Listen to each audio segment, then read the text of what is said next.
Well, hello there. I'm tntulak, and you have just clicked on Filmmakering Like a Boss.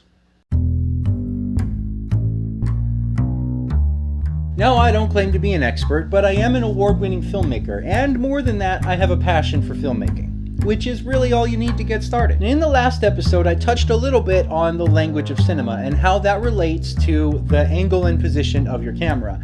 In this episode, I'm going to expand on that. Now, we all already understand the language of cinema. We just don't realize it. The trick is to understand how to speak it enough to control it so you can speak it to your audience so they can understand it without realizing it. And a major part of this is the mental phenomenon known as the Kuleshov Effect. Now, when you understand how to utilize the Kuleshov Effect as a tool for your filmmaking, it kind of becomes your filmmakering bread and butter, your go-to filmmakering technique. It was first discovered and popularized in the 1910s and 20s by Soviet filmmaker Lev Kuleshov in the early days of black and white silent films. I'll put a link in the place where links generally are to his original film displaying this technique that's now on YouTube. How awesome is that? Now it's only like 30-ish seconds of black and white silent film, and it was made for the sole purpose of demonstrating this technique, but it's definitely something that every filmmaker needs to see and understand. Basically, Kuleshov discovered that by taking multiple unrelated shots and putting them together in a specific order,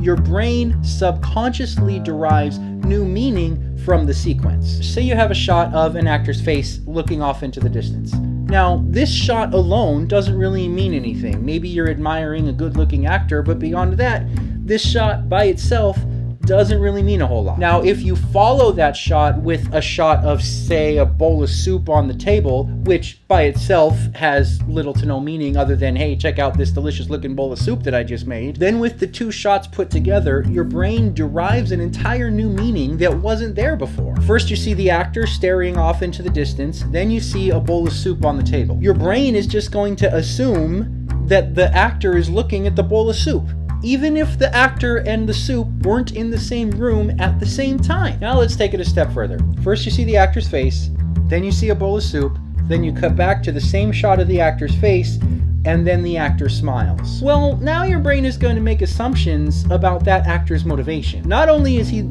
turning on the fan, not only is he looking at that bowl of soup, but he must be hungry because thinking about getting down on that soup is making him happy. Now, this is where things really get interesting.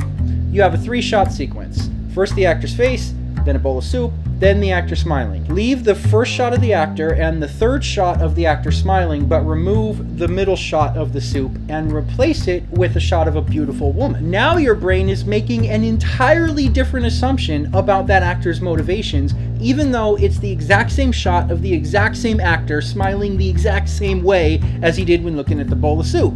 Now he's looking at a pretty girl. Now he's hungry for something else. Let's take a look at a clip from one of my short films, the one that I just did for 48 Film Project 2016. Spoiler alert, if you haven't seen it yet, it's about to be spoiled for you.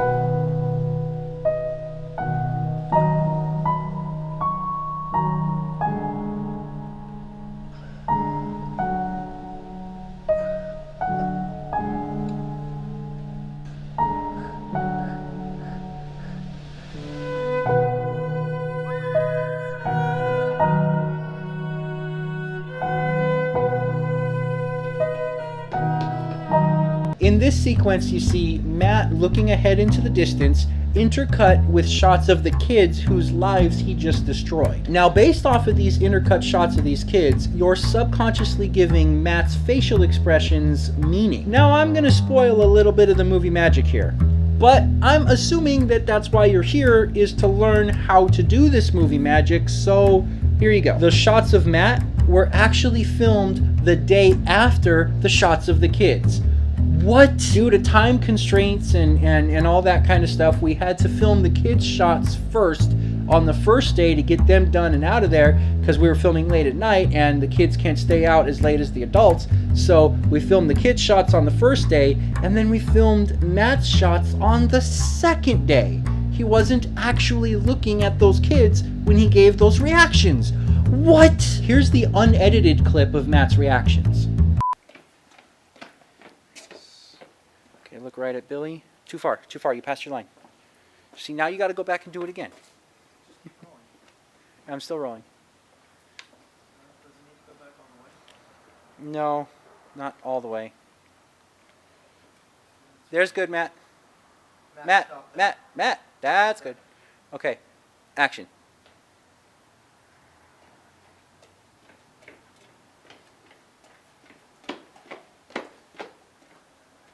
All right, look at the kid.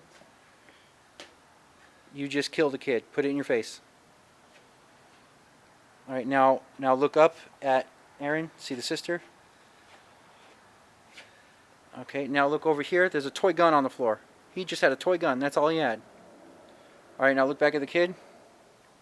Now mom's coming out of there. You just ruined this whole family. Okay, your partner's over here telling you to get an ambulance, and you're just...